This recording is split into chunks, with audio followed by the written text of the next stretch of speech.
Para saudara dan saudari yang Tuhan cintai, selamat bertemu di bulan Mei, yang dalam tradisi Gereja Katolik, bulan Mei dikenal dengan bulan Bunda Maria atau bulan Maria.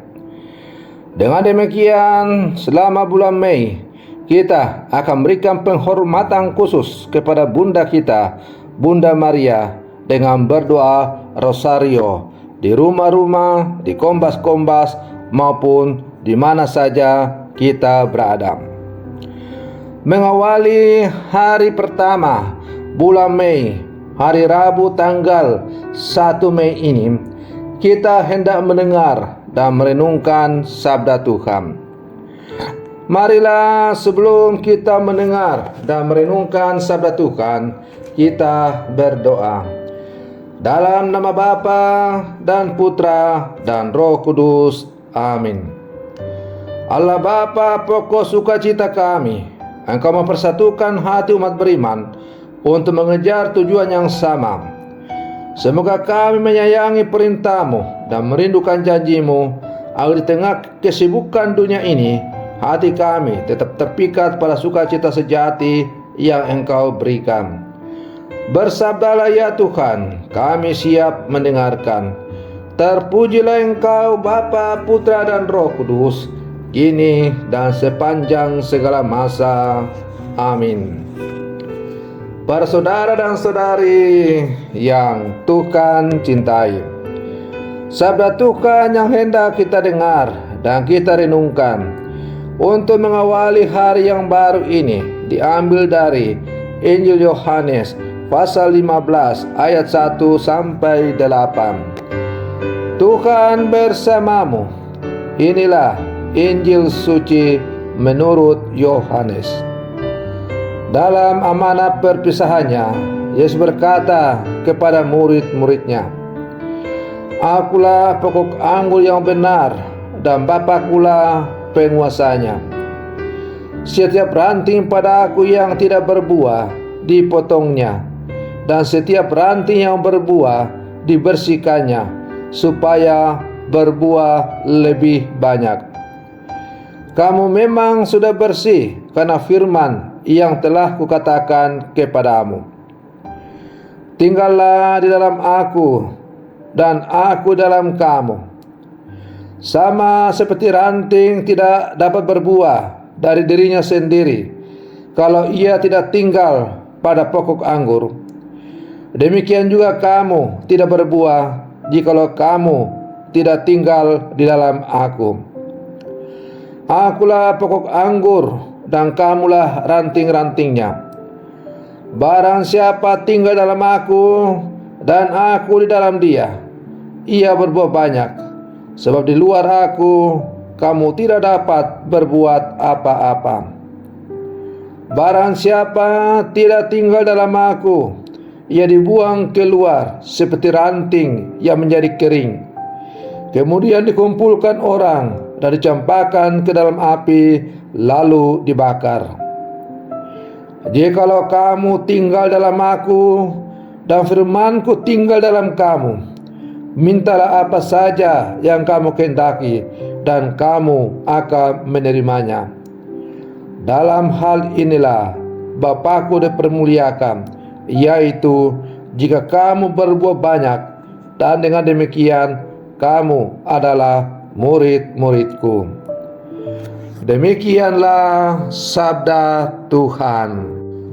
Para saudara dan saudari yang Tuhan cintai, melalui sabda Tuhan yang baru saja kita dengar bersama, yang dipendengarkan oleh gereja kepada kita pada hari ini, kita diajak untuk merenungkan bahwa hendaknya kita selalu menjaga relasi kita yang intim dengan Allah.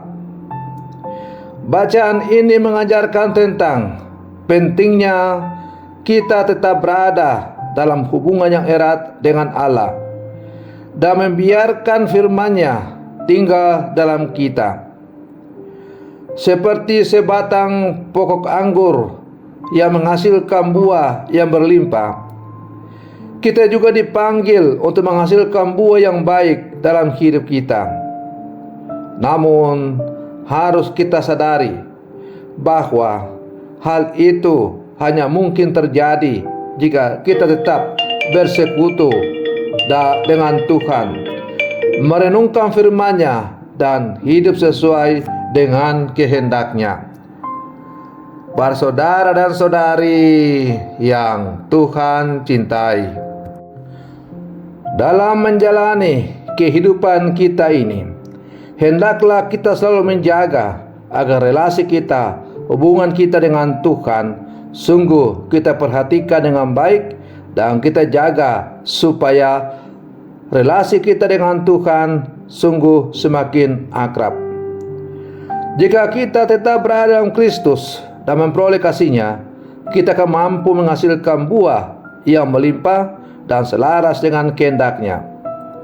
Ini bukanlah upaya kita sendiri, tetapi karya Roh Kudus yang ada di dalam diri kita.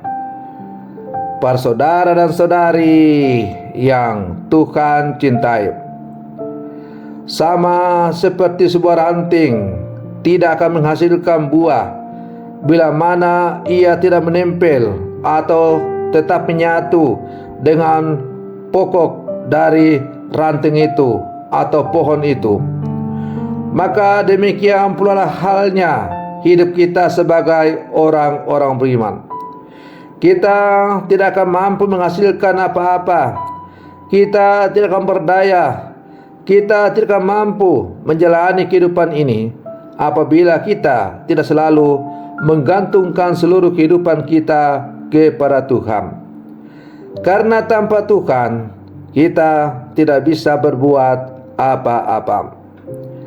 Para saudara dan saudari yang Tuhan cintai, maka sebagai murid-murid Yesus yang hidup zaman sekarang, hendaklah kita semakin menyadari bahwa betapa besar kasih Allah kepada kita.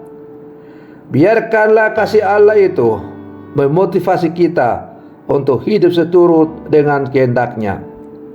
Jalankanlah perintah-Nya dan biarkanlah cahaya dan kasih Kristus bersinar melalui diri kita, sehingga kita dimampukan menjadi saksi-saksi Kristus yang efektif yang hidup di zaman sekarang. Para saudara dan saudari yang Tuhan cintai, semoga permenungan saya untuk mengawali hari yang baru ini semakin menghantar kita untuk menjadi murid-murid Yesus yang sejati, yang hidup zaman sekarang, yang siap untuk menghasilkan buah-buah berlimpah dalam seluruh kehidupan kita, karena kita selalu bersatu dengan Tuhan. Selamat pagi, Tuhan Yesus memberkati.